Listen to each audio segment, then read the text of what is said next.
مجلس اعضاء کی قبولیت کے لیے اور جو جو دعائیں ہیں حاضرین کے دلوں میں، اللہ بہتر جانتا ہے دعاؤں کو، ان سب دعاؤں کی قبولیت کے لیے صلوات پڑھے گا محمد۔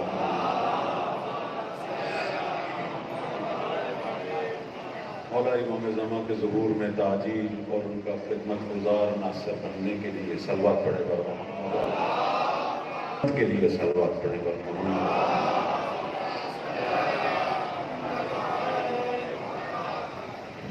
حاضرین کے جملہ مرحومین، بانیان اعضاء کے مرحومین، بہت سارے لوگ جو پچھلے سالوں یہاں تھے اور آج نہیں ہیں، اللہ سب کو جنت الفردوس میں جگہ عطا فرمائے، محمد والے محمد کے ساتھ مشہور فرمائے۔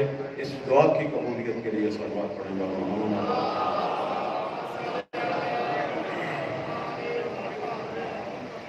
اعوذ باللہ من الشیطان الرجیم، بسم اللہ الرحمن الرحیم، لا حول ولا قوة الا باللہ العلی العظیم، حسبنا اللہ ونعم الوکیل، نعم المولا ونعم النصیر۔ الحمد للہ کما هو اہلہ، الحمد للہ الذی علا فی توحدہ ودنا فی تفردہ وجل فی سلطانہ وعظم فی ارکانہ وأحاط بكل شيء علما وهو في مكانه، ثم الصلاة والسلام على خير خلقه وعبده وصفيه ومحافظ سره ومبلغ رسالته، سيدنا وسيد الأولين والآخرين، حبيبنا وحبيب إله العالمين أبي القاسم محمد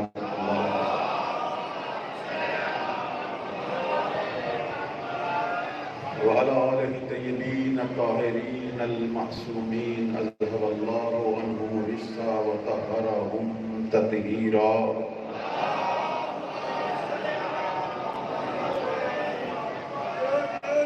سيما بقية الله الأعظم في الأرضين، اللهم كن لوليك الحجة ابن الحسن صلواتك عليه وعلى آبائه في هذه الساعة وفي كل ساعة وليا وحافظا وقائدا وناصرا ودليلا وعينا، حتى تسكنه أرضك طوعا وتمتعه فيها طويلا برحمتك يا أرحم الراحمين۔ رحمة الله على أشيائهم وأتباعهم ولعنة الله على أعدائهم أجمعين من يوم عداوته إلى يوم الدين، أما بعد، فقال الله عز اسمه في كتابه المبين، بسم الله الرحمن الرحيم، الذين يؤمنون بالغيب ويقيمون الصلاة ومما رزقناهم ينفقون، صدق الله العلي العظيم۔ صلوات پڑھیں پر محمد وآلہ۔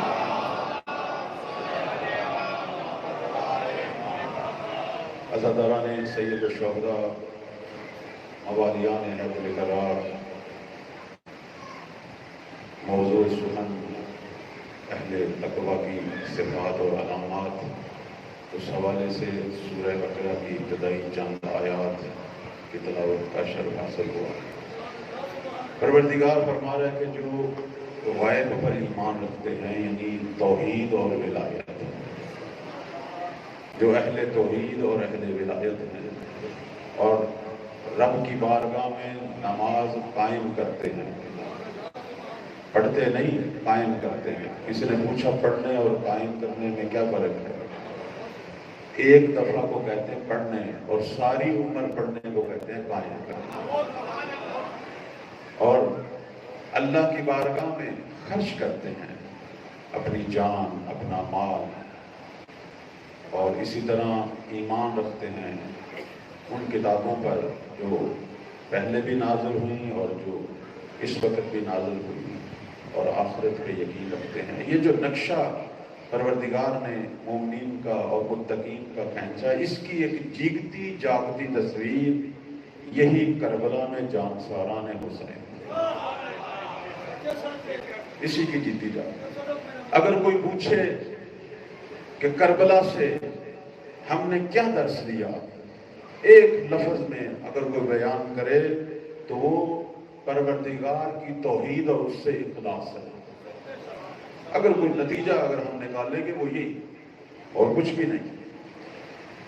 میرے مولا نے جب سجدے میں سر رکھا ہوا تھا، میں وہ منظر صرف میں صاحب نہیں پڑھنا چاہتا، صرف اشارہ کروں کہ سید الشہداء کا آخری کلمہ اس دنیا میں کیا تھا، آخری جملہ اس دنیا میں کیا تھا؟ آخری جملہ جب میرے مولا کا سر سجدے میں تھا اور وہ ملعون خنجر کی ضربیں لگا رہا تھا، اس وقت حسین کیا کہہ رہے تھے؟ یہ نتیجہ ہے کربلا۔ اگر ہم کربلا کا نتیجہ لینا چاہیں تو میرے مولا کی آخری کلام، اور یہ کلام ہمارے ائمہ نے نقل کی ہے، ہماری کتابوں میں موجود ہے۔ میرے مولا نے 2 مصرے پڑھے اس وقت، وہ ملعون تو خنجر مارا اور میرے مولا اس حالت میں جب ضرب لگ رہی تھی پروردگار سے راز و نیاز کر رہے تھے۔ اللہ اکبر، کیا کہہ رہے تھے وہ میں آپ کو سنانا چاہتا ہوں کہ آخری کلام سید الشہداء کی کہہ رہے تھے، ترکت الخلق طرا فی ہوا ایتمت العیال لکی اراک لو قطعتنی فی الحب اربا لما ہن الفواد الی سوا۔ یہ 2 مصرے میرے مولا نے پڑھے، اس کا ترجمہ کرتا ہوں۔ میرے مولا فرماتے ہیں ترکت الخلق طرا فی ہوا کا، پروردگارا ساری مخلوق کو چھوڑ کر اب صرف تیری زیارت کے لیے آ رہا ہوں۔ یہاں سے خدا سے کا آغاز، اپنی آخری کلام۔ کہتے ہیں انسان کا آخری وقت بڑا مہم ہوتا ہے، دنیا سے جانے کا آخری وقت بڑا اہم ہے، اسی لیے کہتے ہیں کہ ہمیشہ خاتمہ بالایمان کی دعا کریں۔ آخری وقت سب سے اہم، مجلس کے اندر بھی چونکہ یہ محل اجابت ہے، ملائکہ کے نزول کی جگہ ہے، خدا کی رحمت کی جگہ ہے، گناہوں کے معاف ہونے کی جگہ ہے، توبہ کے قبول ہونے کی جگہ ہے۔ اب اگر اپنے لیے کوئی دعا کرنی ہے، یہ دعا کریں کہ پروردگارا جب دنیا سے جاؤں تیرا ذکر کرتا ہوا جاؤں، تیرا ذکر۔ تو سید الشہداء نے جو پہلا جملہ کہا وہ یہی کہ پروردگارا ساری دنیا کو چھوڑ کر، ترکت الخلق، ساری دنیا چھوڑ کے، کیا ترکت الخلق طرا فی ہوا کا، کیوں چھوڑی ہے ساری دنیا؟ صرف اس لیے کہ تیرے پاس آؤں، تیری زیارت کروں۔ اور اس کے بعد فرمایا ایتمت العیال لکی اراک، پروردگارا تو دیکھ رہا ہے میں اپنے بچوں کو یتیم کر کے، سب کو شہید کر کے تیری بارگاہ میں آ رہا ہوں کہ تیرے جیسے رب کی بارگاہ میں تیرا دیدار کروں۔ ایتمت العیال، سب کچھ، اپنی ساری اولاد تیری راہ میں خاک و خون میں غلطاں کی، جو کچھ بچا ہے وہ چھوڑ دیا، سکینہ چھوڑ دی ہے، زینب و کلثوم چھوڑ دی ہے، فاطمہ کبریٰ چھوڑ دی ہے۔ کیوں؟ لقے اراک، تاکہ تیرا دیدار کرو، تیرا دیدار کرو۔ اور اس کے بعد میرے مولا کا اگلا جملہ، وہ تو ملعون ضرب لگا رہا تھا، مولا کہہ رہے ہیں وَلَوْ قَطَعْتَنِي فِي الْحُبِّ ارْبَا، یہ ایک ضرب نہیں جو میری گردن پہ لگ رہی ہے، اگر میرے جسم کے جز کو کاٹا جائے تیری محبت میں حسین کٹوانے کے لیے تیار ہے۔ اللہ اکبر، اللہ اکبر، جز کو کاٹا جائے حسین، اے پروردگارہ تیرے عشق میں یہ نتیجہ ہے۔ اگر ہم کربلا کا نتیجہ لیں، وہاں فقط اور فقط عبودیت اور عشق الہی ہے، فقط یہی ہے اور کچھ بھی نہیں۔ اور اس کے بعد مولا فرماتے ہیں لما ان الفواد الی سواک، میرے جسم کے ٹکڑے ٹکڑے ہوں گے لیکن میرے رب، میرے دل میں تیرے علاوہ کوئی نہیں ہوگا، کسی چیز کا خیال نہیں آئے گا۔ میرے بزرگان، میرے عزیزوں، سب سے بڑا درس حسین کا یہ ہے اپنے رب سے مخلص ہو جاؤ۔ میرا چند دن کا مضمون بھی یہی تھا کہ اپنے رب پہ یقین پیدا کر، اپنے دل کو رب کے حوالے کر دے۔ ہمارے ائمہ نے ہمیں یہی درس دیا، یہی درس دیا۔ روز عاشور جب شروع ہوئی، صبح کی جو دعا ہے سید الشہداء کی، اس دعا کے میں ایک دو فکرے جیسے آپ کا مزاج ہو تو ذکر کروں۔ فرماتے ہیں الہی انت ثقتی فی کل کرب، پروردگارہ سختیاں ہو رہی ہیں، اصحاب کی شہادتیں ہو رہی ہیں، بچے اور جوان میرے بھائی بچے تیری راہ میں شہید ہو رہے ہیں، لیکن میرے رب اس ساری سختیوں میں میری پناہ گاہ تو ہے۔ اللہ اللہ، یہ درس ہے۔ جتنی بڑی شدت، جتنی بڑی سختیاں گھروں میں آئیں، اپنے رب کو نہیں چھوڑنا۔ رب کا یہ شکوہ بھی ہے حدیث قدسی میں، حدیث قدسی میں شکوہ ہے، اے میرے بندے جب تو مانگتا ہے، جب تو مشکل میں پڑتا ہے تو میں تجھے دیتا ہوں، تجھے دیتا ہوں تیری مانگ سے بھی زیادہ، لیکن جب تجھے آسانی ہوتی ہے تو سب سے پہلی ذات جسے تو چھوڑتا ہے وہ میں ہوں۔ رب تو عشق کرتا ہے ہمیشہ، کیونکہ رب کی مخلوق، ہم اس کی مخلوق ہیں، وہ تو عشق کرتا ہے۔ اور یہ درسگاہ حسینی اس لیے قائم ہوئی ہے کہ ہمیں یہ بتا رہی ہے وہ تو عشق کرتا ہے، تو بھی رب سے عشق کرنا سیکھ۔ حسین نے ہمیں رب سے عشق کرنا سکھایا ہے۔ جتنی بھی سختیاں روز عاشور تھی، ہر سختی میں یہی زیر زبان یہی جملے تھے، رزن بقضاء تسلیما لامر۔ دعا میں فرماتے ہیں کہ اللہم انت ثقتی فی کل کرب ورجائی فی کل شدت۔ جتنی بھی سختی بڑھے گی میری امید کا محور اور مرکز تو ہے۔ اور اس دعا کے اندر فرما رہے ہیں انت ولی کل نعمت، جتنی نعمتیں حسین کو ملی ہیں تجھ سے ملی ہیں، ومنتہا کل رغبہ، اور حسین کی آرزوؤں اور دعاؤں اور چاہتوں کا مرکز بھی تو ہے۔ میرے عزیزوں یہ درس ہیں کربلا میں، اور یہ صرف مولا حسین ایسے نہیں تھے، وہ جو پروانے ان کے گرد جمع تھے وہ بھی ایسے تھے، وہ بھی ایسے تھے۔ آج شب عاشور ہے اور وہاں کیا قیامت بپا تھی، 61 ہجری کی شب عاشور، کیا قیامت بپا تھی۔ انسان سوچے تو صحیح کیسی شب تھی یہ۔ میں اپنے عزیزوں کو، بھائیوں بہنوں بزرگوں کو کہوں گا آج کی رات، ویسے تو بڑے اعمال ہیں، ایک عمل ضرور کرنا، ایک عمل، وہ 4 رکعت نماز ہے امیر المومنین کی، جس کے بارے میں ہمارے علماء کہتے ہیں کہ شب عاشور ضرور پڑھی جائے۔ 2 رکعت کر کے پڑھنی ہے، 4 رکعت اکٹھی نہیں پڑھنی، 2 رکعت۔ نیت کیا ہے؟ نماز امیر المومنین پڑھتا ہوں قربتاً اللہ، اور اس نماز میں سورہ حمد کے بعد 50 مرتبہ سورہ توحید پڑھنی ہے ہر رکعت میں، تو یہ کل 200 مرتبہ سورہ توحید پڑھی جائے گی۔ اور یہ فرمان ہے ان کا کہ جو شب عاشور یہ نماز پڑھے گا اس طرح پاک ہوگا جیسے ابھی ماں کے پیٹ سے اس نے جنم لیا، جیسے ابھی جنم لیا۔ نعرہ تکبیر، نعرہ رسالت، نعرہ حیدری، آواز بلند نعرہ صلوات۔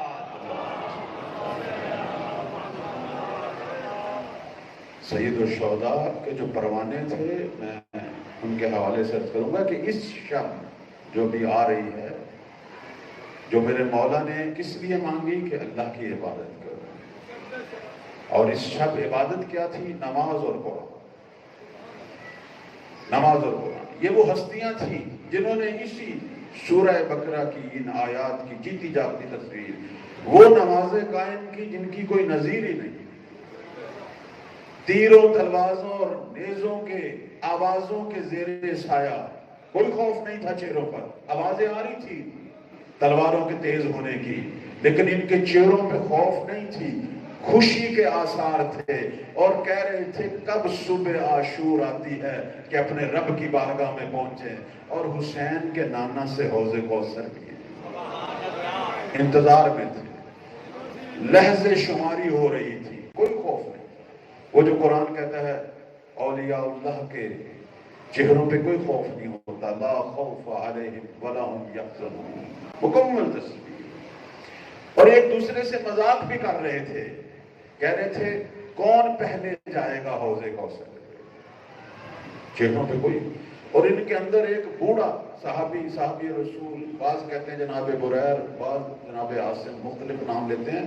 اتنا بوڑھا تھا کہ اس کی بھویں جو ہیں وہ آنکھوں کے آگے گری ہوئی تھی، تو اس نے اپنی بھوؤں کو پٹی کے ذریعے اوپر باندھا ہوا تھا، ہاتھ پاؤں اس کے کانپ رہے تھے، پھر بھی اپنی تلوار کو صاف کر کے کہہ رہا تھا صبح عاشور تو کب ہوگی کہ حسین کی رکاب میں اپنا خون دوں، تو حسین کی رکاب میں اپنی جان دوں. یعنی شدت اشتیاق شہادت، صرف اور صرف عبودیت کے بغیر انفاق کی، اللہ کی راہ میں خرچ کرنے کی اس سے بڑھ کر کیا مثال ہو سکتی ہے کہ انہوں نے صرف مال نہیں دیا، اپنا خون بھی دیا، اپنی جانیں بھی دی. یہ میرے مولا کے پروانے. کہتے ہیں راستے میں جب امام کربلا کی طرف آ رہے تھے، ایک جگہ میرے مولا کو تھوڑا سا اونگ آئی تو ایک دم اٹھے اور انا للہ و انا الیہ راجعون پڑھا. جناب علی اکبر صلوات اللہ علیہ کہتے ہیں یا ابتی، اے میرے والد محترم کیا ہوا؟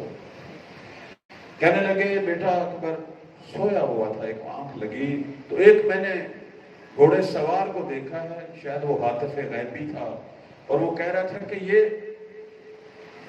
بڑھ رہے ہیں تیزی سے اور موت ان کی طرف بڑھ رہی ہے اور ان کی روحیں ان پر روئیں گی.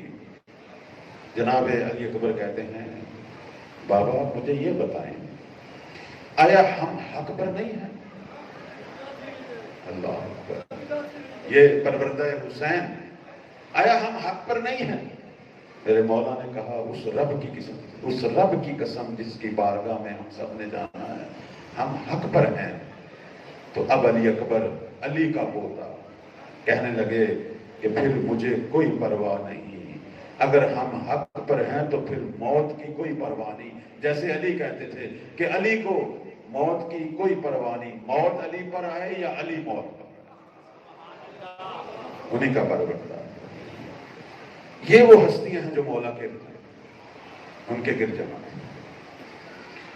کتنی خوبصورت روائی ہے خواجہ غریب نواز کی، ہمیشہ محرم کے اندر پڑھی جاتی ہے اور پڑھنی چاہیے. کہتے ہیں شاہ است حسین بادشاہ است حسین. کسی نے پوچھا کہ آپ نے شاہ بھی کہہ دیا بادشاہ بھی کہہ دیا، بات تو ایک ہے. نہیں، اس نے کہا شاہ روحوں کے سلطان کو کہتے ہیں، بادشاہ جسموں کے مالک کو کہتے ہیں. حسین صرف جسموں کا مالک نہیں ہے، وہ روحوں کا بھی سلطان. اور آپ دیکھیں اس وقت پوری دنیا کے اندر ان ایام میں دنیا دو حصوں میں تقسیم ہو گئی ہے، یا حسینی ہے یا یزیدی ہے، یا حسینی. اور جو حسینی ہیں وہ کوئی لازمی نہیں ہے کہ وہ سارے شیعہ ہوں، نہیں. حسینیت ایک ایسا دین بن گیا ہے کہ جس کے اندر اللہ کے بنائے ہوئے سارے دینوں کے لوگ آ سکتے ہیں، اور لوگوں کے بنائے ہوئے دین کے بھی، ہر ملت، ہر قوم، ہر مذہب کا شخص جو ہے وہ حسینی بن سکتا ہے. یہ کیسی دستگاہ ہے، چونکہ اس کی پہچان جو ہے وہ کیا ہے؟ اس کی پہچان جو ہے وہ یہ ہے کہ یہاں یا مظلوم ہے یا مظلوم کے حامی ہیں. اور اس کے مد مقابل یزیدیت ہے. وہ کون ہے؟ جو بے گناہوں کے قاتل، جو ظالم ہے. ظالم اور مظلوم دو مکتب ہمیشہ دنیا میں میرے مولا کی شہادت کے بعد بنے. پوری دنیا میں اس وقت دیکھیں جو لوگ بھی عزاداری کو بپا کر رہے ہیں وہ لازمی نہیں ہے وہ شیعہ ہوں، اہل سنت بھائی بھی ہیں، عیسائی بھی ہیں، یہودی بھی ہیں، ہندو بھی ہیں، ہر مذہب کے لوگ. اس کی ایک چھوٹی سی مثال آپ اربعین پہ دیکھیں، وہاں بھی کوئی مذہب کی قید نہیں. دنیا کے ہر خطے سے، ہر ملت سے، ہر مذہب سے وہاں لوگ جمع ہوتے ہیں. اور اتنا بڑا اجتماع حج کے بعد، حج سے کچھ کوئی کہتے ہیں 10 گنا بڑا اجتماع ہوتا ہے کربلا کے اندر. فرق کیا ہے؟ وہاں گورنمنٹ انتظام کرتی ہے، یہاں لوگ خود اپنا انتظام کرتے ہیں۔ اور وہاں اگر کوئی جاتا ہے تو تنگ ہو کے آتا ہے، یہاں کوئی بھی تنگ ہو کے نہیں آتا۔ یہاں صرف اور صرف جو ہے وہ محبت اہل ایمان کی، اہل اسلام کی، بلکہ میں کہوں گا انسانوں کی محبت کی تجلیاں ہوتی ہیں محسن انسانی ہے۔ کسی نے کہا وہ اللہ کا بنایا ہوا کعبہ ہے، بلکہ میں کہوں گا نہیں، وہ انسان کا بنایا ہوا کعبہ ہے، پتھروں سے بنا ہوا۔ ایک خدا کا بنایا ہوا کعبہ حسین ہے۔ نعرہ تکبیر، نعرہ رسالت، نعرہ حیدری، بآواز بلند نعرہ صلوات۔ وہ کعبہ جس سے ابراہیم اور اسماعیل، وہ بھی ہمارے باپ ابو البشر کہلاتے ہیں، انسان تھے، انہوں نے پتھر جوڑ کر کھڑا کیا۔ جہاں جسم جاتے ہیں، ایک کعبہ ایسا ہے جہاں جسم و روح جاتی ہے، جہاں روحیں کھنچی چلی جاتی ہیں۔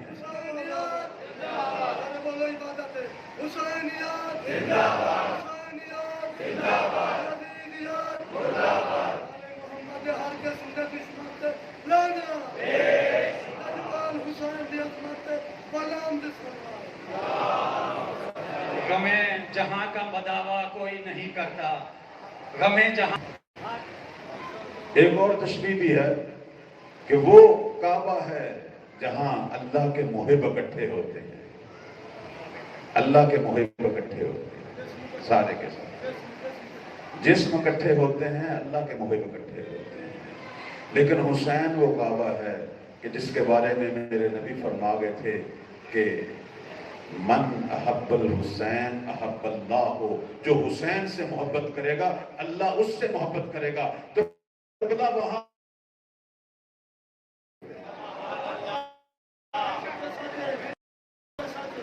جو بھی حسین سے محبت کرے خدا اس سے محبت کرے۔ میرے عزیزوں، بعض لوگ مجھ سے پوچھتے ہیں کہ مولا امام زمان جب تشریف لائیں گے محبت کریں گے، اس کی کوئی تصویر؟ تو میں انہیں کہتا ہوں 40 کو دیکھو، پوری دنیا سے ہر ملت سے لوگ آئے ہیں، کوئی کسی کو تنگ نہیں کر رہا، صرف اور صرف محبت کے مظاہرے ہو رہے ہیں۔ اگر کسی کو بازو لگا ہے تو وہ جھک کر معافی مانگ رہا ہے، آپ کے پاؤں کو دھو رہا ہے، آپ کے پاؤں کو مساج دے رہا ہے، آپ کی جوتیوں پہ پالش کر رہا ہے، اپنا قیمتی رومال نکال کر حسین کے ظاہر کی جوتی پہ پھیرنا اپنا فخر سمجھتا ہے۔ محبت کے اعلیٰ ترین مظاہرے، یہ محبت کے اعلیٰ ترین مظاہرے نہیں ہوتے ہیں۔ لوگ اپنا سارا کچھ لے کے آتے ہیں کہ وہاں خرچ کریں، زائرین حسین پہ خرچ کریں۔ جس طرح اب ہم حسین کے متوالے دیکھ رہے ہیں، کس طرح محبت کے اعلیٰ ترین مظاہرے ہو رہے ہیں، ایک دن اسی حسین کے بیٹے مہدی کے متوالے بھی جمع ہوں گے، وہ بھی جمع ہوں گے۔ کہتے ہیں حرم حسینی کی توسیع میں ایک گھر آیا تھا کسی کا، انہوں نے جا کے گھر کی انتظامیہ سے گھر کے مالک سے بات کی کہ چونکہ ہم حرم کی توسیع کر رہے ہیں، بڑھا رہے ہیں، تو آپ اپنا گھر جو ہے وہ دے دیں۔ اس نے کہا نہیں، میں گھر نہیں دوں گا۔ بڑے حیران ہوئے، یہ تو شیعہ ہے، عاشق حسین ہے، کیا ہوا؟ پھر وہ کچھ دنوں کے بعد پھر گئے، وہ گھر پہ کوئی کام ہو رہا تھا، اس نے کہا نہیں، ابھی نہیں دوں گا۔ پھر وہ ایک بہت بڑے آیت اللہ کی سفارش لے کے گئے تو وہ رونے لگ گیا۔ اس نے کہا بات یہ نہیں ہے کہ میں نے نہیں دینا، میرا گھر پرانا اور قدیم تھا، اب اگر حسین مانگنے آیا ہے تو اسے خوبصورت کر کے دینا چاہتا ہے،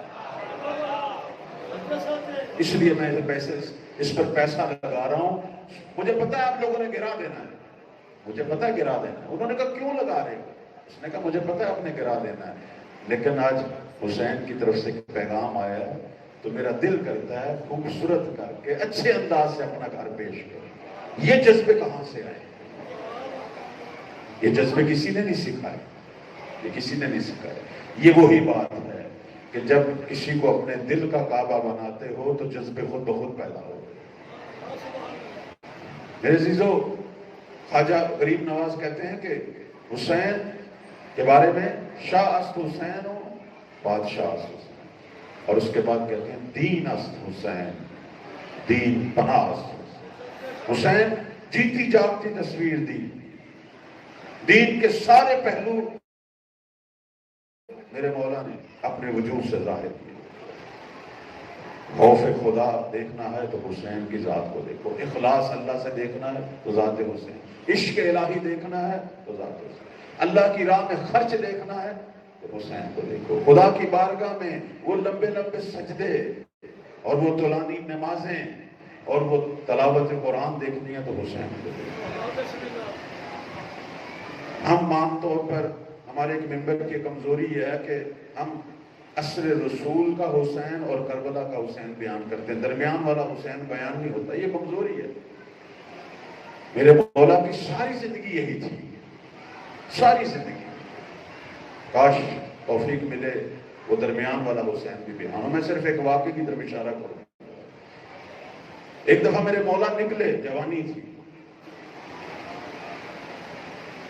یعنی بعد از شہادت حضرت زہرا سلام اللہ علیہ،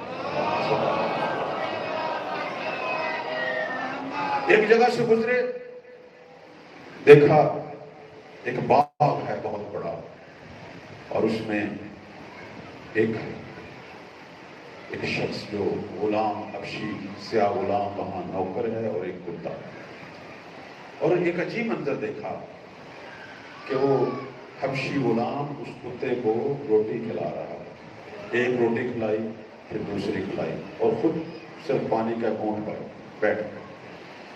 سید الشہداء نے پوچھا اے فلاں کیا ماجرا ہے؟ اس نے کہا فلاں یہودی کا باغ ہے اور اس نے مجھے یہاں نوکر رکھا ہوا ہے باغ کی حفاظت کے لیے، اور یہ کتا بھی رکھا ہوا ہے، 2 دن سے اس نے ہمیں کھانا نہیں دیا، آج 2 روٹیاں آئی تھیں، کھانے لگا تو کتا جس نگاہ سے مجھے دیکھ رہا تھا مجھے ترس آیا، رحم کیا، میں نے اسے 1 روٹی کھلا دی، لیکن پھر بھی اس کی بھوک نہیں مٹی، میں نے دوسری بھی سے کھلا دی۔ میرے مولا نے جب یہ منظر دیکھا انہوں نے کہا ٹھہر جا، واپس گئے، اس یہودی سے اس باغ کو خریدا اور آئے اور اس غلام کو کہا تو نے اللہ کی ایک ادنا سی مخلوق پر اتنی بڑی رحمت کی، اور میں تو خدا کا ولی ہوں، اور اب میں یہ اپنا فریضہ سمجھتا ہوں کہ تو خدا کی ادنا سی مخلوق پر اتنی محبت اور رحمت کر رہا ہے، تو میں بھی حکم خدا سے ایک ادنا سی رحمت کا جلوہ یہ ہے کہ یہ پورا باغ بھی تیرا، پورا باغ تیرا، اور یہ کتا بھی تیرا، اور وہ مکان جو ہیں وہ بھی تیرے۔ یعنی حسین وہ ہے کہ جس نے چند لحظوں میں ایک فقیر کو امیر بنا دیا۔ آج بھی اسی طرح ہے، آج بھی اسی طرح ہے، مانگے تو صحیح مولا حسین سے، کیوں نہیں؟ ویسے تو کربلا میں جاتے ہیں، ابو الفضل عباس باب الحوائج ہیں، بہت سارے لوگ پوچھتے ہیں کہ بھئی سید الشہداء بھی موجود ہیں اور یہ باب الحوائج مولا عباس سے مانگا جائے، علماء بھی یہ کہتے ہیں، روایات میں بھی ہے، تو پوچھے کی وجہ کیا ہے کہ پاس تو سید الشہداء ہیں، مولا عباس سے مانگا جائے، اس کی وجہ کیا ہے؟ اس کی وجہ بتاتے ہیں، کہتے ہیں اگر دنیا کی کوئی چیز مانگنی ہے تو عباس سے مانگ، اور اگر اپنی قبر مانگنی ہے اور آخرت مانگنی ہے تو حسین سے۔ غرض خدمت ہے کہ دین اس، یعنی سارے رنگ دین کے میرے مولا کے وجود میں، اور دین پناہ اس حسین، خواجہ غریب نواز کہتے ہیں، دین جو بچا ہے اور یہ دین جو جاری و ساری ہے یہ میرے مولا کے وجود کی برکت سے، کیونکہ اس ملعون نے تو انکار کر دیا تھا، اس نے کہا تھا لائبت ہاشم بالملک، یہ بنی ہاشم کا ڈرامہ ہے، انہوں نے اقتدار کے لیے یہ ڈرامہ رچایا، فلا خبر جا ولا وحی نزل، کوئی خبر نہیں آئی، کوئی وحی نہیں آئی، کوئی قرآن نہیں۔ اب میرے مولا نے قیام کیا، اپنی شہادت سے دین اسلام کی آبیاری کی، آج یہ جو دین بچا ہوا ہے، آج یہ جو نماز و روزہ جو کچھ بھی ہم دیکھ رہے ہیں، یہ سارا کا سارا میرے مولا کی فتح کا اعلان، یہ یزیدیت کی شخص ان کی یزیدیت کی شکست اور قیامت تک حسین کی فتح کرے گا. دین اس و دین پناہ اس حسین. اور اس کے بعد کہتے ہیں سر داد ناداد دست در دست یزید. حسین نے اپنا سر تو دے دیا لیکن اپنا ہاتھ بیعت کے لیے یزید کے ہاتھ میں نہیں دیا. یہ بڑا مشہور جملہ ہے میرے مولا کا. جب ان سے بیعت مانگی گئی، یہ تاریخ کے حصے ہیں، جب ولید نے بلایا تھا بیعت کے لیے تو میرے امام نے 4 چیزیں یزید کی بتائیں کہ میں نے کیوں نہیں بیعت کرنی. کہا انہ رجل فاسق، یہ گناہگار شخص ہے جو گناہ کرتا ہے. اور فرمایا شارب الخمر، شراب پیتا ہے. اب آپ دیکھ لیں یزیدیوں کی صفتیں جو ہیں وہ یہ ہیں، گناہ کرتے ہیں، شراب پیتے ہیں.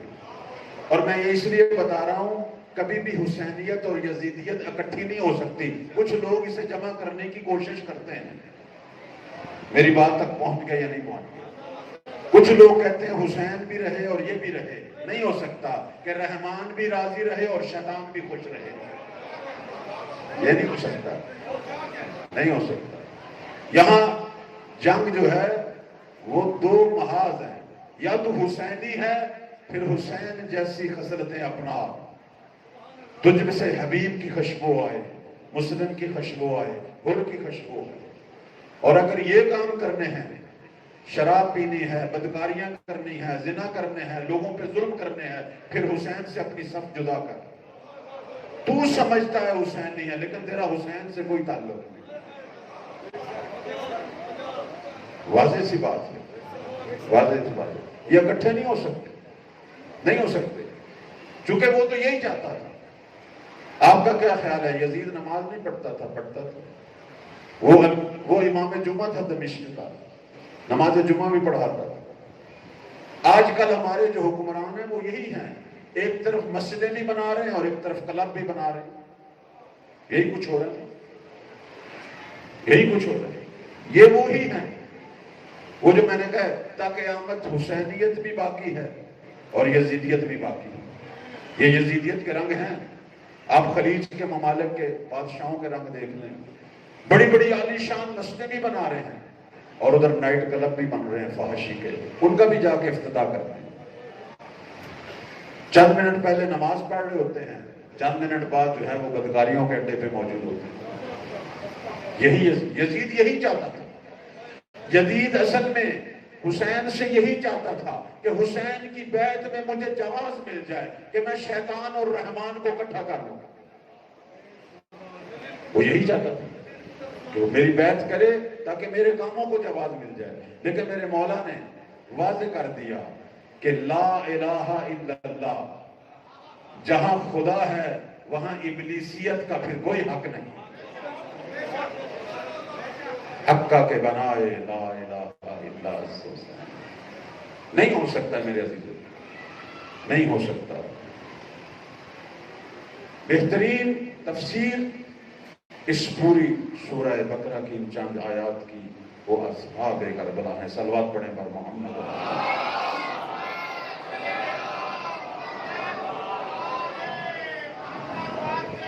اور یہ سلسلہ رہے گا، حسینیت کا سلسلہ رہے گا اور یزیدیت کا بھی رہے گا. یہ جنگ ابھی ختم نہیں ہوئی، یہ جنگ ابھی ہونی ہے، مزید بھی ہونی ہے. کہتے ہیں جب ظہور ہوگا، جب اسی حسین کا وارث اور پوتا جب مکہ سے ان کا ظہور ہوگا، میرے مولا اپنا اعلان بھی سید الشہداء کے نام سے کریں گے. وہ جو 5 آوازیں دیں گے ان میں سے ایک آواز یہ ہوگی کہ یا اہل العالم، اے دنیا والو، انا جد الحسین قتلوہ اتشانا، میں اس حسین کا پوتا ہوں جسے پیاسا مارا گیا. یہ میرے مولا کی آواز، اپنا نام مولا حسین کے نام کے ساتھ. آغاز جنگ کا، ابھی حسینیوں کی جنگ ہے. کیوں غیبت طلانی ہو رہی ہے؟ اس لیے ہو رہی ہے کہ جس طرح کے سید الشہداء کو خالص موحد جانشار ملے، ابھی تک وہ جانشار اتنی تعداد میں سامنے نہیں آ رہے. ابھی یہی عالم ہے، 4 کام ان کے کر لیے، 4 ان کے کر لیے. نہیں میرے عزیز، جب تک ہم اپنی صفیں جدا نہیں کریں گے یزیدیوں سے، جب تک ہمارے عمل سے، گفتار اور کردار سے حسینیت ظاہر نہیں ہوگی، اس وقت تک مہدی کا ظہور نہیں ہوگا۔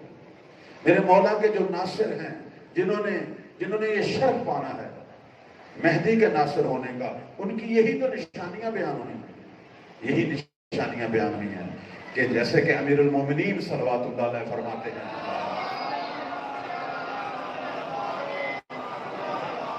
فرماتے ہیں کہ عرف اللہ حق کا معرفت ہی، قائم کے جو ناصر ہیں اللہ کی ایسے معرفت رکھتے ہیں جیسے حق ہے معرفت۔ وحد اللہ حق کا توحید ہے، یہ میں نہیں کہہ رہا، امیر المومنین کہہ رہے ہیں، قائم کے جو ناصر ہیں وہ ایسی توحید رکھتے ہیں جیسے حق ہے توحید رکھتے ہیں، یہ مولا فرما رہے ہیں۔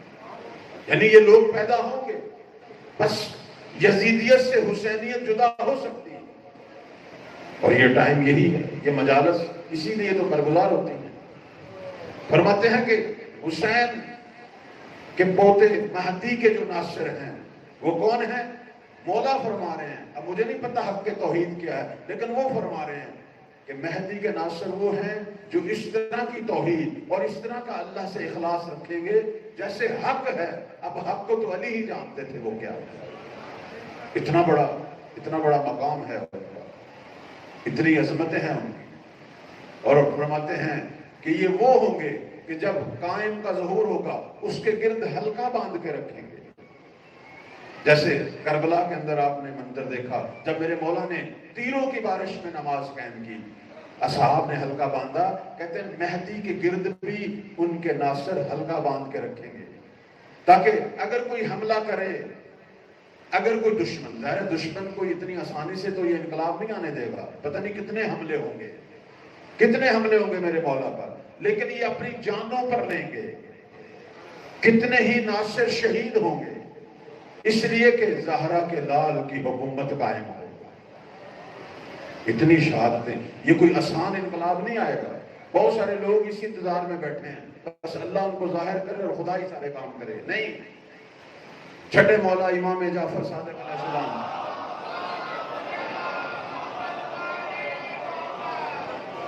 ان سے پوچھا گیا کہ قائم کا انقلاب کیسے آئے گا، آیا خدا سارے کام کرے گا ان کے لیے؟ اللہ ایک رات میں سارے کام ٹھیک کر دے گا؟ میرے مولا نے فرمایا خدا کی قسم ایسا نہیں ہوتا، اگر خدا نے یہ کرنا ہوتا تو اپنے حبیب کے لیے کرتا، اپنے حبیب کے لیے کہ جن پر طائف والوں نے پتھر برسائے، میرے نبی کو کیا کچھ نہیں کہا، احد میں ان کے دان شہید ہوئے، اتنے اپنے یاران مجاہدین کی شہادتیں نبی نے دیکھی، لیکن لڑے، خدا نے توفیق دی اور عرب پر حکومت قائم کی۔ اسی طرح قائم کے ناصر لڑیں گے، ان کے پسینوں کی جگہ ان کا خون نکلے گا، اتنی شہادتیں دیں گے کہ مشرق سے مغرب تک وہ عظیم الہی حکومت قائم ہے۔ اس کے لیے بہت کچھ دینا پڑے گا، لیکن تیاری ابھی سے کرنی ہے۔ سب سے پہلے یہی ہے جو چند دنوں سے موضوع سخن ہے، ایک دل کو معرفت الہی سے اور وقت کے امام کی معرفت سے کریں، اور دوسرا جو ہے وہ صاحبان تقوی کی صفات اپنے اندر پیدا کریں۔ اللہ ہم سب کو ایسا ناصر بننے کی توفیق دے۔ صلوات پڑھیں مولانا محمد۔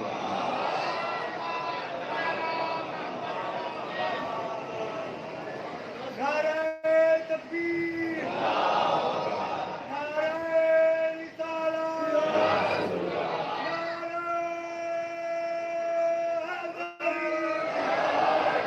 حیدر بادشاہ دی عظمت بلند تر صلوات۔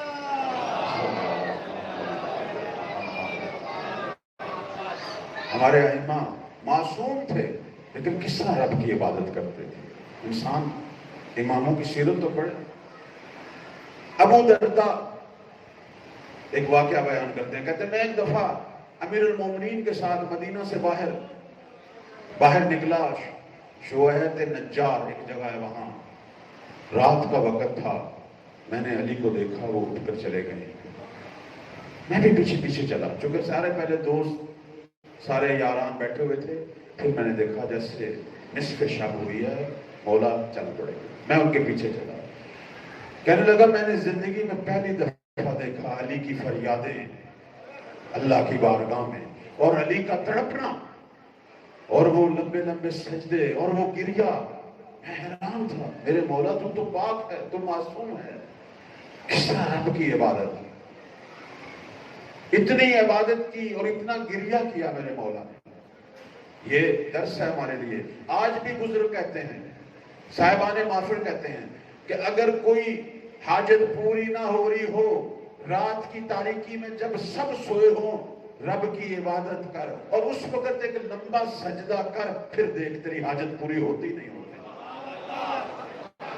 خدا کو اپنی عبادتوں میں سب سے زیادہ سجدہ پسند, لیکن وہ سجدہ جو رات کی تاریکیوں میں ہو, جب ساری خلق خدا سوئی ہوئی ہو, جب سب بچے گھر والے سوئے ہوں, اس وقت تو سر رکھ اپنے پروردگار کی بارگاہ میں اور مانگ دے.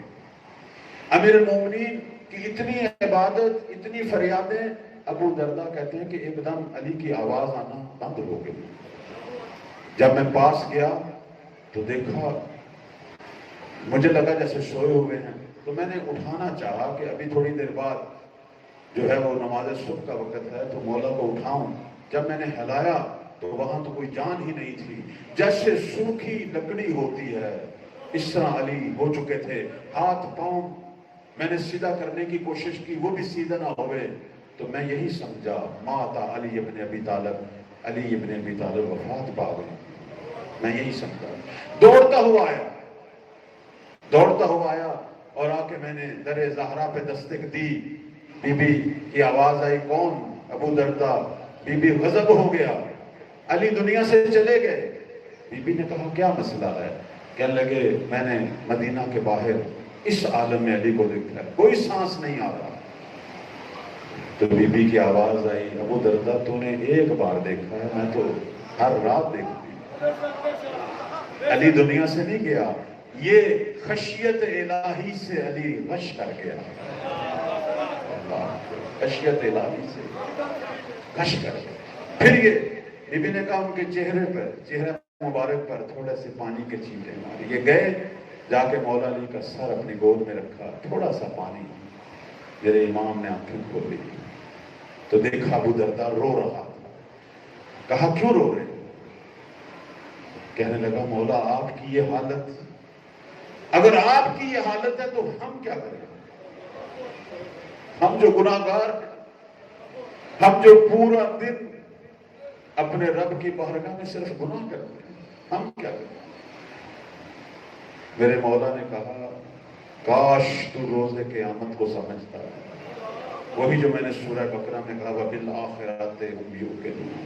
کاش تو سمجھتا کہ جب ہم مالک جبار کے سامنے کھڑے ہوں گے, اس وقت کوئی چیز کام نہیں آئے گی. اس وقت صرف یہ خشیت الہی کام ہے. یہ درس ہے میرے مولا, یہ میرے مولا کے درس ہے. مولانا رومی نے لکھا ہے از علی آموز اخلاص سے عمل.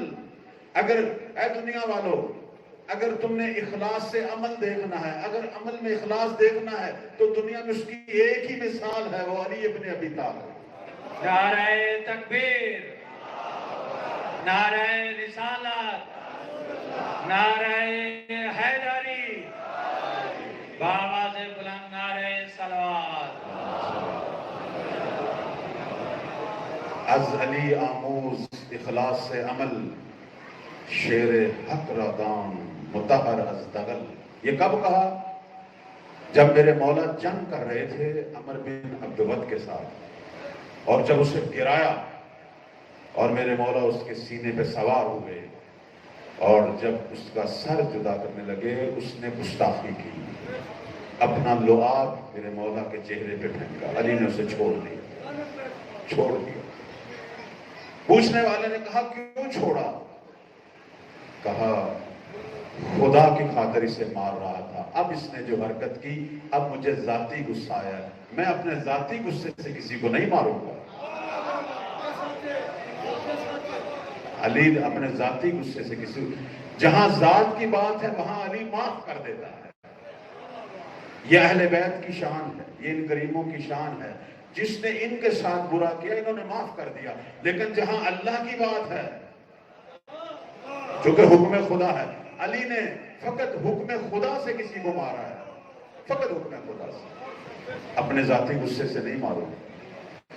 اور جب دوبارہ غصہ الہی، اپنے غصے پر الہی غصہ غالب آیا. جب علی میں دوبارہ الہی غصہ آیا پھر اسے مارا اور مارنے کے بعد اسی طرح چھوڑ دیا. نہ اس کا لباس اتارا، نہ زرہ اتاری، نہ اس کی سونے کی وہ دستے والی تلوار تھی وہ لی، نہ اس کا نیزہ لیا. جو جواہرات اس کے بدن پر تھے میرے مولا نے اس کی طرف نگاہ بھی نہیں کی، اسی طرح چھوڑ دیا. اب اس کی بہن آئی بھائی کی لاش پہ، حیران ہو کے دیکھ رہی ہے کہ عرب کا تو دستور ہے کہ جو دشمن کو مارتا ہے اس کے سارے جواہرات چیزیں وہ لوٹتا ہے، وہ اس کا غنیمت ہے، مال غنیمت ہے. تو اس کا قاتل کون ہے؟ جب اسے بتایا گیا کہ یہ ابو تراب ہیں، علی ابن ابی طالب ہیں، پھر اس نے ایک شعر پڑھا. اس نے کہا بھائی امر، اگر علی کے علاوہ تیرا کوئی قاتل ہوتا تو قیامت تک روتی، لیکن کیا کروں وَلَكِنَّ قَاتِلَهُ مَنْ لَا نَظِيرَ لَهُ، لیکن کیا کروں تیرا قاتل وہ ہے کہ جس کی دنیا میں کوئی نظیر ہے، کوئی نظیر ہے. بہن بھی بھائی کے قاتل کا قصیدہ پڑھ رہی ہے. اس لیے تو مولانا رومی کہتے ہیں اخلاص سیکھنا ہے تو علی سے سیکھ. میرے مولا تمام تر فضیلتوں کی، اگر ساری دنیا کے فضیلتیں، میں بلکہ کہوں گا اگر ساری نبیوں کی فضیلتوں کو اکٹھا کیا جائے تو وہ علی تھے. اور یہ میں اپنی طرف سے نہیں کہہ رہا، یہ شیعہ سنی دونوں کی طرف سے کتابوں میں یہ حدیث مشہور ہے، صحیح مسلم میں ہے، ہر جگہ پہ. ایک دفعہ میرے نبی نے فرمایا من اراد ان ينظر الى آدم فی علمہ، اگر کوئی چاہتا ہے آدم کو اس کے علم میں دیکھے، وَإِلَى نُوح فی تقویٰ، اور نوح کے تقویٰ کو دیکھے، وَإِلَى ابراہیم فی حلمہ، اور ابراہیم کے حلم کو دیکھے، ابراہیم کی بردباری کو دیکھے، وَإِلَى موسیٰ فی حیبتہ، اور موسیٰ کو ان کی شجاعت اور حیبت میں دیکھے، وَعیسیٰ فی عبادتہ، اور عیسیٰ کو اس کی عبادت میں دیکھے. فَلْيَنْظُرْ إِلَىٰ عَلِيِّ بْنِ أَبِي طَالِبٍ.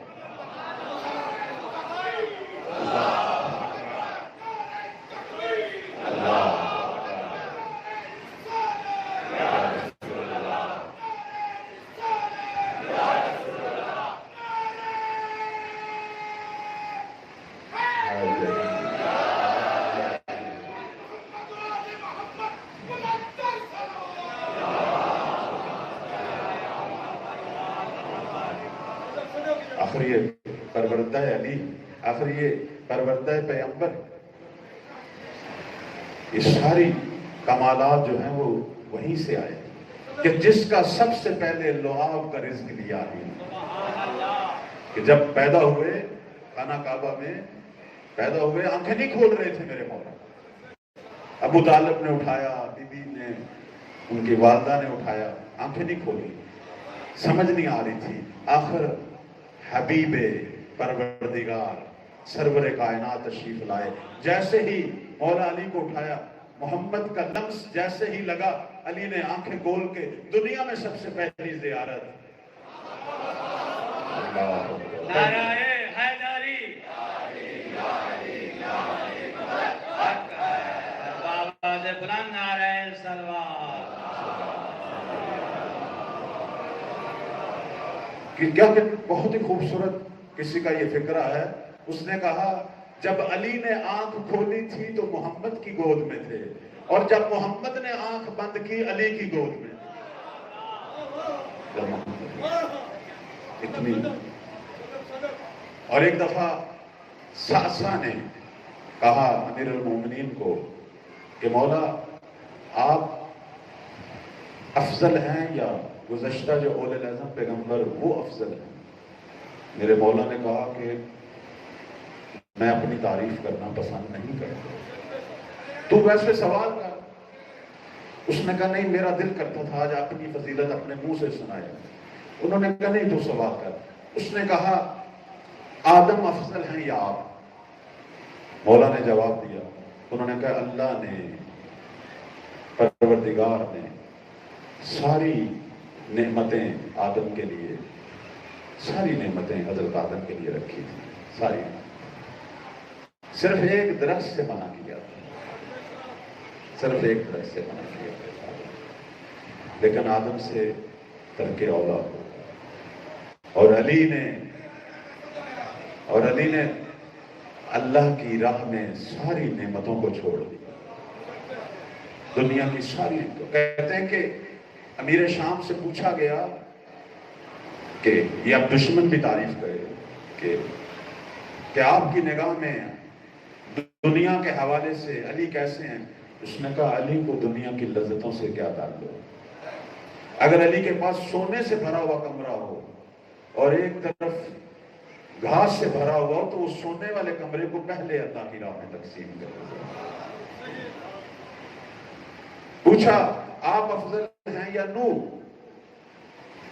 فرمایا میں افضل ہوں، میں افضل۔ مولا نے ہر فضیلت پر ایک وجہ بیان کی، اب کچھ چیزیں میرے ذہن میں نہیں آ رہی، ہر وجہ، ہر چیز پر ایک چیز بیان کی۔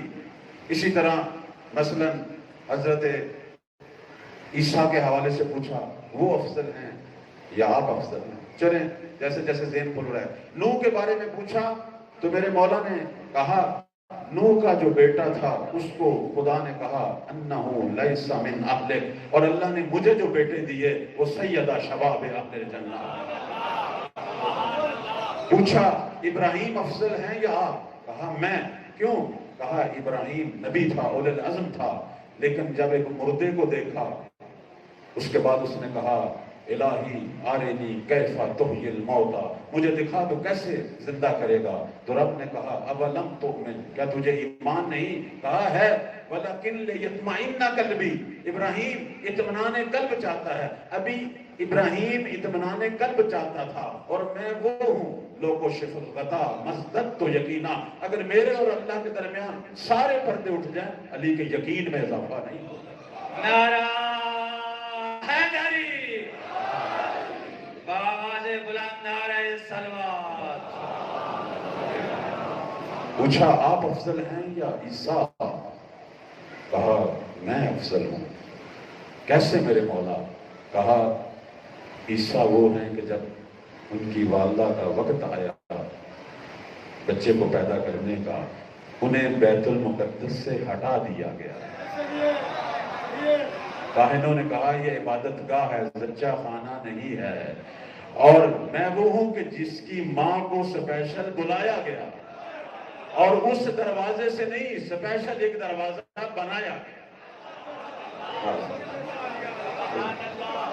یہ ساری عظمتیں میرے مولا میں، اور لا الہ الا اللہ کی پوری تفسیر ہے میرے مولا۔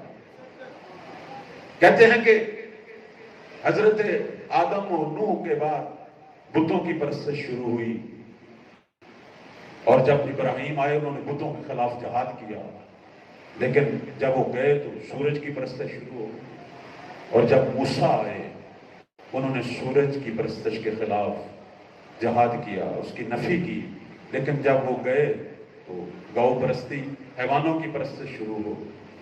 اور جب حضرت عیسیٰ آئے انہوں نے حیوانوں کی پرستش کے خلاف جہاد کیا، لیکن جب وہ گئے لوگوں نے انہیں کو خدا مان لیا، انسانوں کی پرستش شروع ہو گئی۔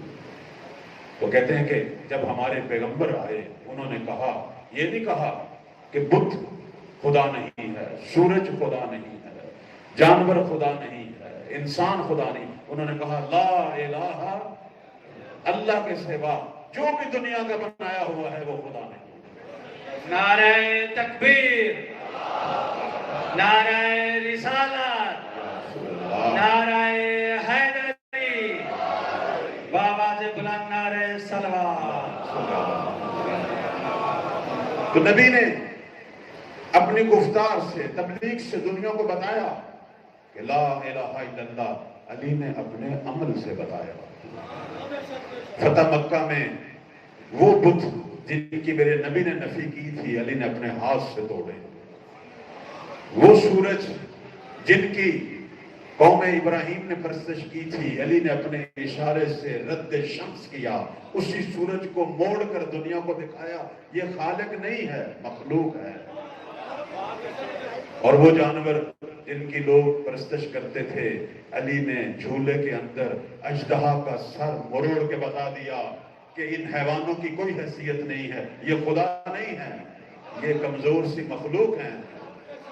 اور اس کے بعد انہوں نے کہا کہ میں وہ ہوں جس نے خود رب کی بارگاہ میں سجدہ کر کے دکھایا کہ مجھ جیسے نہیں، وہ خالق ہے، انسان کبھی خالق نہیں بن سکتا۔ تو لا الہ الا اللہ جو ہے وہ انہی کربلا والوں سے، ہمارے ائمہ کی سیرت سے، ان کے عمل سے، اور مہدی کی جو فوج آ رہی ہے اس میں بھی یہی ہے کہ وہ لا الہ الا اللہ کے پروانے ہیں۔ اللہ ہم سب کو ایسے لوگوں کی زیارت کرنے کی توفیق دے، ان کے خدمت گزاروں میں سے قرار دے۔ بس چند جملے میں مصیبت کے پڑھوں گا، آج بہت وقت لے لیا آپ کا۔ سب سے بڑی لا الہ الا اللہ کی مثال کربلا کے اندر جو میرے مولا نے دی، سب سے بڑی مثال وہ اس وقت دنیا چونکی، ورنہ لوگ شاید یہ سمجھ رہے تھے کہ یہ دو شہزادوں کی جنگ ہے، لیکن جب میرے مولا علی اصغر کو لے کے آئے اس وقت دنیا متوجہ ہوئی، اور تا قیامت میرے مولا نے بتا دیا دو شہزادوں کی جنگ نہیں ہے، یہ حق و باطل کی جنگ ہے، یہ ظالم و مظلوم کی جنگ ہے۔ کہتے ہیں کہ مورخ بھی کہتے ہیں کہ اگر اصغر نہ ہوتے شاید دنیا کو یقین نہ ہوتا۔ اگر حسین نے دین کو بچایا ہے، اصغر نے حسین کو بچایا، اصغر نے حسین کو بچایا، کربلا کو بچایا۔ ایران کے بہت بڑے مجتہد تھے مرزا قمی، جن کی قبر ہے حرم کے بالکل سامنے قبرستان شیخین میں۔ ان کے پاس جب بھی کوئی مجلس پڑھنے کے لیے آتا وہ صرف کہتے تھے علی اصغر کے مسائل پڑھو، صرف علی اصغر، بہت گریا کیا کرتے۔ ایک دفعہ ان کے گھر میں 3 روزہ مجلس تھی، پہلے دن بھی کہا علی اصغر کے مسائل، دوسرے دن بھی کہا علی اصغر کے پڑھو، تیسرے دن بھی یہی کہا۔ آخر اس نے پوچھا کہ بلا کوئی اور مسائل پڑھنے کی اجازت ہے؟ کہتے تجھے نہیں پتا، کربلا کے اندر سارے پیاسے تھے، سب بتا سکتے تھے کہ میں پیاسا ہوں، یہ واحد شہید ہے جو بتا بھی نہیں سکتا تھا میں پیاسا۔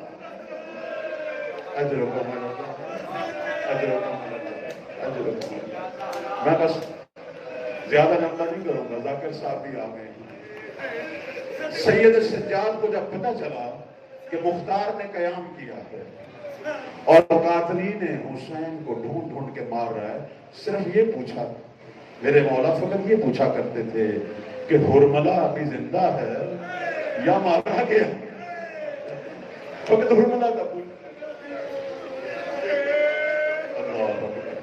کہتے ہیں جب ہرملہ کا سر کاٹ کر مختار نے بھیجا نا سید سجاد، پہلی دفعہ میرے مولا کے چہرے پہ مسکراہٹ ہے، اٹھے بازار سے مٹھائی خریدی اور چھوٹے چھوٹے بچوں کو جمع کیا اور ان کے اندر مٹھائی تقسیم کی کہ آج سجاد کے سینے کو ٹھنڈک ہو، اور مختار کے لیے دعا کی میرے مولا نے۔ اس ہرملہ کو جب پکڑا مختار نے، جب اسے پکڑ کے لایا گیا، مختار نے کہا ملعون تو نے کیا ظلم کی ہے، اپنی زبان سے بتا کیا ظلم کیا تو نے۔ مختار کی عادت تھی جس کو بھی پکڑتا تھا اس سے پوچھتا، کہنے لگا کہ میں 3 تیر لے کے گیا تھا، اور وہ عام تیر نہیں تھے، وہ تیر تھے جو ممنوع تھے عرب میں چلانا، جو صرف گھوڑوں اور جانوروں کو مارنے کے لیے ہوتے تھے، میں وہ 3 تیر کے لے کے گیا تھا۔ پوچھا مختار نے وہ تیر تو نے کہاں چلائے؟ کہنے لگا پہلا تیر ابو الفضل عباس کی آنکھ میں مارا تھا جب دونوں بازو کٹ گئے تھے اور مشکینے سے پانی بھی بہہ گیا،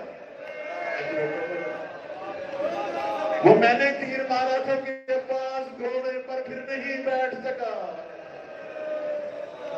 اجرکم اللہ، وہ تیر میرا تھا۔